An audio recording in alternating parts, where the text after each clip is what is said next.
Previously in the complete creation.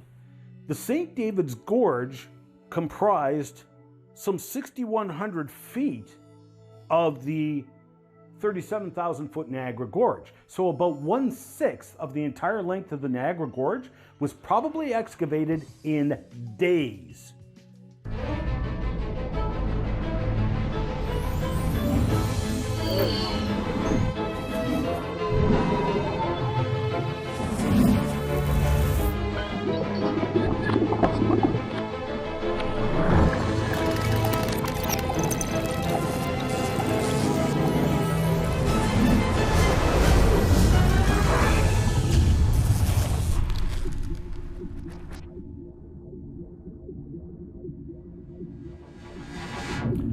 Welcome back and thank you for joining me again. We've been looking at the history and science of the creation-evolution debate, and in particular, focusing on the works of Sir Charles Lyell, who popularized uniformitarian geology with the secret intention of discrediting the history of the Great Flood of Noah as written in the Bible.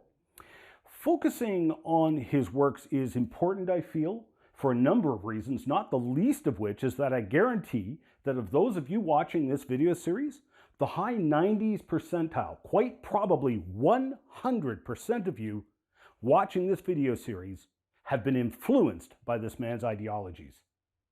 Most of you will have had no idea you've been influenced by his ideologies, and so exposing them for the anti-science tactics that they are is important for that reason alone. But also, the whole point of this series is examining the issue of creation or evolution. Without deep time, those millions of years, the modern day theory of evolution fails. Lyell's influence played a major role in Darwin penning his now famous book On the Origin of Species. It was Lyell's works and ideologies that led us to the common misnomer of modern times that you will see in memes around the internet. The scientifically bankrupt idea that the layers of rock we see around the world represent millions of years. This is the very topic of today. As Lyell spent himself traveling the world looking for evidence to bolster his new history he created, one place he visited was Joggins in Nova Scotia, Canada, in 1842 and again in 1852. If you ever get the chance, I highly recommend you visit Joggins, and again, look for yourself to see if what I am saying is true or not. Don't take my word for it, do your own research. To conduct some of the research will require you to perform careful documentation and revisiting the area for several years, as I have done. But you will get to see firsthand that what I and many others are saying is accurate and true. The cliffs of Joggins are not just spectacularly beautiful, but also of high scientific and historic significance. When Lyell visited, he was able to behold the tens of thousands of feet of rock strata. Strata is the term for the layers of rock that you see all over the world. And you recall that in Lyell's day, everyone understood that these layers were formed by the Great Flood of Noah. But Lyell was plotting to overthrow this idea with his new history of millions of years. There are several unique properties about Joggins that make it truly a site of world-class scientific significance. First, the sheer scale of it. You can see that the layers were all laid down, and then some subsequent tectonic activity afterwards tilted all the layers to the south. It's pushing around the 20,000 vertical feet or 6,000 meters of sedimentary layers.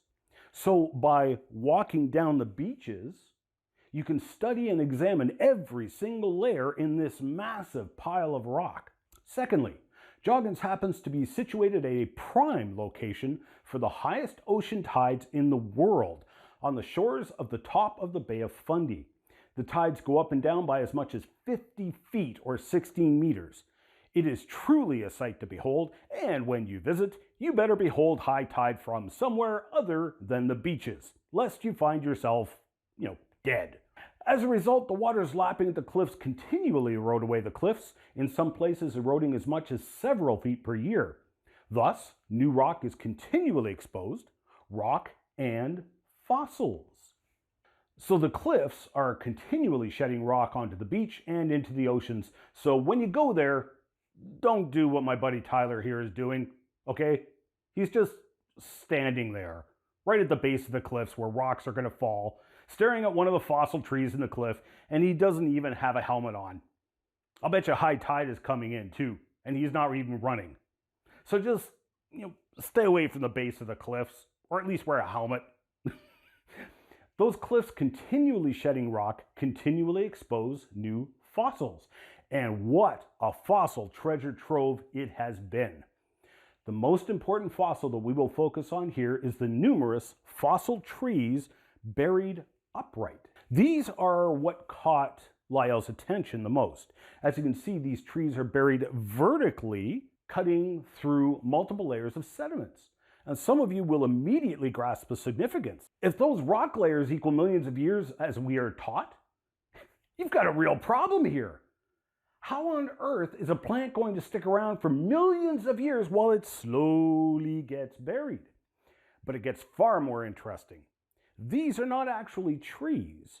They are giant hollow reeds, predominantly plants called lycopods and calamites, both plants that are still around today. Calamites is represented today by the horsetail rush.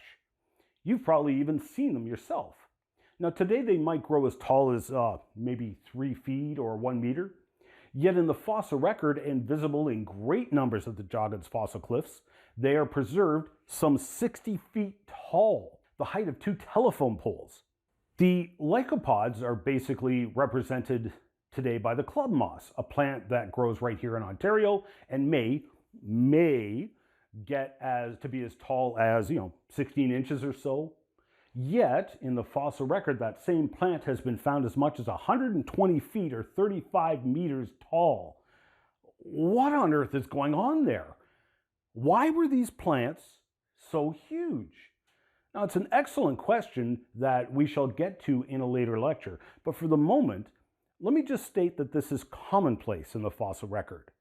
The fossil form of pretty much all of life is considerably larger than their modern counterparts, if they haven't gone extinct. So, the other significant point to be made here is that the fossil trees of Joggins are not trees, but oversized, fragile, hollow reeds. There are fossil trees there, a type of pine tree, but in 18 years of documenting the fossil cliffs of Joggins, I have only ever seen one that was buried in the upright position, and it was a whopping 18 inches tall or so. Virtually all of the solid wood fossil trees have been laid out flat in the rock strata, while the more fragile giant hollow reeds have been preserved buried upright. Now, here's one lycopod cutting vertically through some 20 feet or 6.3 meters of rock. I'm standing beside the stump that has not yet eroded out of the cliff. The trunk is hidden in behind a wall of mud that's washed down the cliff of the face and emerges from behind the mud, and you can see it exposed in the rock layers, complete with one of its branches still in place. And that's just what's been exposed in the cliffs. The roots had, fallen out of the cliff, so undoubtedly they went down farther. The branch and the cavity left behind by the other branches that had fallen out of the cliff still went up and were hidden in the rocks of the cliffs. So who knows how much higher they went. By the way, the roots of the giant lycopods look like this. They are called stigmaria, and I'm holding the fossil root in my right hand with the chunk of the surrounding rock in my left hand. And you can see the pock marks in the root. And from each of these, you have rootlets radiating outward. And you can see the roots preserved as coal impressions in the mud surrounding the root that is now turned into stone. So these roots are also hollow just like the trunks. The woody tissues that made up the root have turned into black coal. While most of the stumps and trunks are in the 5 to 10 foot range, at any time you visit the fossil cliffs, you can expect to see at least tens of lycopods and hundreds of calamites. The trick is training your eye to spot them. But once you spot a few, it gets easier and easier, and you can spot them from a long way off. Sometimes the stumps have fallen out of the cliffs and left behind a stump-shaped cavity, complete with incredible details preserved in the rock. Usually when you are looking at a fossil stump, you are actually looking at mud that filled in the pithy core of the plants and then solidified. If you look closely, the plant body itself has actually turned to black coal. And so there's a very thin layer of coalified plant that surrounds this infill. The patterns of the leaf scars, bark, and plant bodies are preserved in the rocks now surrounding the infilling the plants. Now, if the layers really do represent millions of years, you've got a major problem here. The upper portion of the trunk is not going to hang around for millions of years while sediments slowly bury it. No, it's going to rot away. You will not get that trunk to stick around for even tens of years, let alone hundreds, thousands, or millions. But Lyell saw these fossil stumps buried vertically in the rock layers and didn't even flinch in coming up with a creative way to fit this into his new history. He proposed that these trees were buried right where they grew, probably buried by lots of small floods, just like the Temple of Serapis. He pointed out that the lycopod stumps had their roots and rootlets intact. He pointed out how multiple stumps were rooted in the same strata, the same horizon, which he implied was the original forest floor. He pointed out a discovery the great Sir William Dawson made while they were exploring and studying the cliffs. Dawson had found a fossil lizard in the bottom inside of a stump. And so Lyell built up a story of, again, deep time. Numerous floods swept over these ancient tidal wetlands, burying these forests. The plants would die and the tops of the stumps would break off. Because the stumps were hollow, lizards walking through the new forest floor would fall into the hole and get trapped in the stump. The stump would become filled with sediments, burying the lizard inside the stump. A new forest would grow on the new floodplain, and another subsidence event would occur, flooding the new forest and burying it just like the previous forest. The same events would happen over and over again for time immemorable.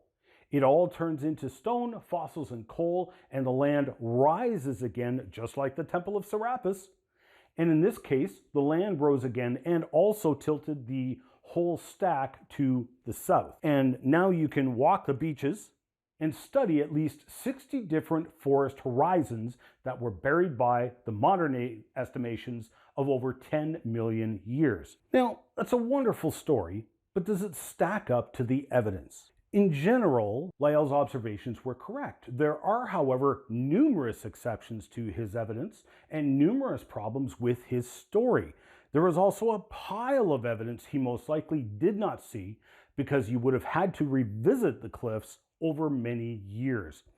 His story has led to terminology which you will routinely see in the literature regarding the Joggins fossil cliffs. His claim that the stumps were buried in place took hold and is still held today by conventional geologists, in spite of the evidence, not because of it. They use the term in situ, which is Latin for in place or where it grew. So these upright stumps are called in situ. However, that term is loaded. Notice it is a descriptive term that rules out a global flood. If they just used the term upright or vertical or perpendicular angles to the bedding plane, I would have no problem with the terminology.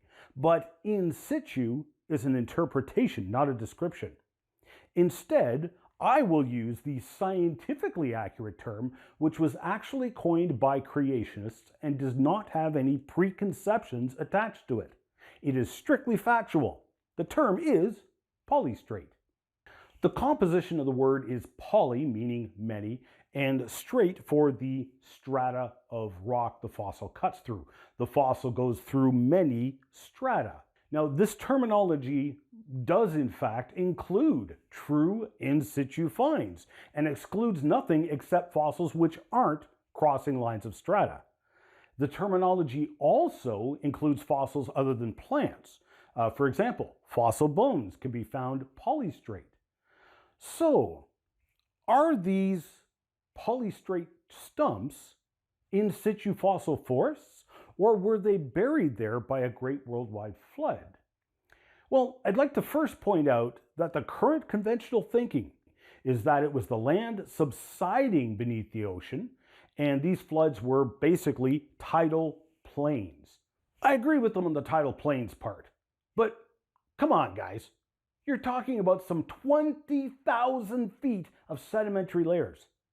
You'll have to sink the land some 20,000 feet to make all of these sedimentary layers, and then exhume it all so it's now on the surface. That's several thousand feet deeper than the nearby floor of the Atlantic Ocean. Those alleged forests would have had what is called a mature forest floor. Detritus from leaves, branches, animal and insect excrement, etc., all builds up to make a soil. Now, there has been numerous claims of finding fossil soils in the Joggins layers, but besides being highly subjective and a whole lot of interpretation necessary, these claims are already fraught with controversy. Furthermore, everybody agrees they are immature fossil soils at best.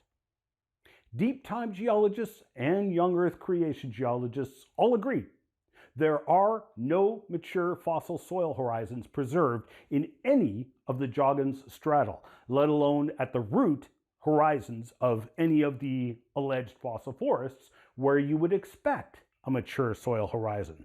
Furthermore, those roots on the lycopods are sometimes broken and stripped off of the stumps, or the rootlets have been stripped from the roots. Obviously, those plants were not growing like that. They were ripped up by a flood from where they grew, transported by moving water, and deposited here in the tidal flat, now hardened into rock. Now, I'll come back to those tidal flats because that's an important theme that will continuously come up throughout this discussion of a global flood and deep time. The lycopod roots also tell a dramatic story. In his book Origin by Design, geologist Harold Coffin documented 10 reasons why the polystrate fossils found at Joggins were allochthonous, not autochthonous. Allochthonous means originating in a place other than where it is found. Autochthonous means originating in the place it was found. So, after studying the Joggins fossil cliffs extensively, conducting geologic and paleontologic surveys, he documented these 10 reasons the stumps are not buried where they grew. John Mackay, also a geologist, has spent decades visiting the Joggins fossil cliffs, and he is also verified by observation and added to everything on the list that Coffin produced. Myself, having conducted studies there over 18 years now, have also verified by observation and added to everything on the list that Coffin produced. You can read my summary of the research in the chapter I wrote for the book Rock Solid Answers, available on the Creation Research Society's store. One of those points that we all made was that the roots of the giant lycopods exhibit what is called negative geotropism.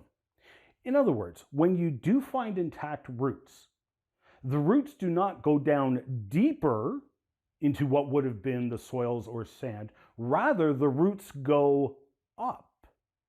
The opposite direction the roots would grow in a modern day plant. Here is a splendid example. You can see the stump here and a root going off to the left, and this massive long root extending off to the right, complete with rootlets.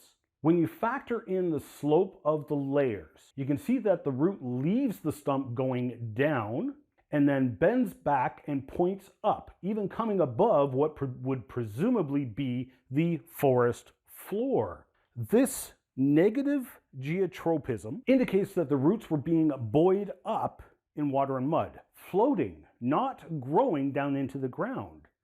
But there's another surprise in this photograph, and I gotta admit, I walked by this fossil for 3 days before I saw the second fossil. There is actually a second stump in the photograph. Well, the stump actually fell out of the cliff, and all that's left is the impression in the rock right here. But you can follow the impression to one of its roots, complete with rootlets, which follows along the root of the first stump above it. That stump was buried upside down. Its roots appeared to be tangled with the stump above it. Now, this stump fits all of the criteria for in situ interpretation. It has intact, beautifully preserved roots, complete with rootlets. It is rooted in the same horizon as other stumps. In fact, what you can't see in this picture is that there would probably another, at least 5 or 6 other polystrate stumps visible in that very layer as you followed the layer along. So that layer would fit the bill for a forest floor horizon. The stumps are essentially perpendicular to the bedding plate, the horizon. But last I checked, trees don't grow upside down very well. Okay, they don't grow upside down at all. No, this whole layer of stumps was ripped up by a flood somewhere else, transported here, and Coffin has a photograph of a splendid specimen of a stump from Joggins still in place in the cliffs that was clearly buried upside down. Mackay has documented a few upside down stumps. I have encountered 3 myself personally, so a quick, back of the napkin calculation and guess. I'd say probably about 1 out of every 100 lycopod stumps are found buried upside down. Now, more on that in the next lecture as we're running out of time in this one. While we're discussing the roots and inverted plants, we must revisit those Calamites fossils, the fossil horsetail rushes. Here's a drawing of a modern day horsetail rush. Notice the prominent root with little rootlets coming off of it. While you are at Joggins, take a close look at the Calamites fossils. The majority have no roots attached. Where did the roots go? Clearly, these plants were not buried where they grew, but rather they were clearly ripped up by floodwaters, transported here, and buried in sediments by those floodwaters. Of the hundreds of Calamites fossils I've examined, I've only ever found one that had a semi-intact root with some small rootlets. So polystrate Calamites fossils are more numerous than and intermixed with the lycopods of Joggins. Yet they are profound evidence of catastrophe and refute the idea that the lycopods or Calamites were buried where they grew. But in a 1992 issue of Historical Biology, Robert Gastaldo documented what he claimed was a Calamites fossil that had been buried upright. And at different strata, he claimed it had grown new roots. He interpreted this to be evidence of different flood events burying the plant in situ, and after every event, the plant grew new roots into the new soil horizon. Now, even the Wikipedia page cites this paper as proof of the in situ claim. Well, first of all, there is no example in modern time of horsetails growing roots along the stems of the plants. As a matter of fact, this is actually a ridiculous suggestion. Horsetails are considered a weed by some, as they can be poisonous to some animals such as horses. They are notorious for being hard to get rid of.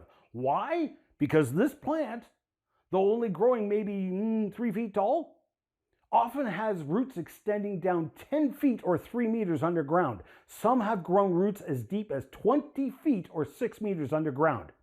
They love to grow through rocky terrain. A very tough plant. If any of the root is left intact, it will grow another plant.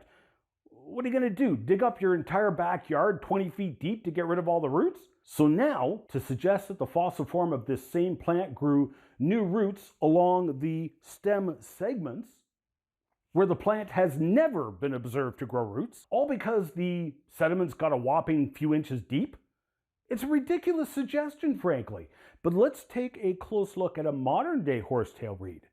Notice that the plant grows in segments. Now you can pull apart the segments, and each segment fits into the socket of the segment below.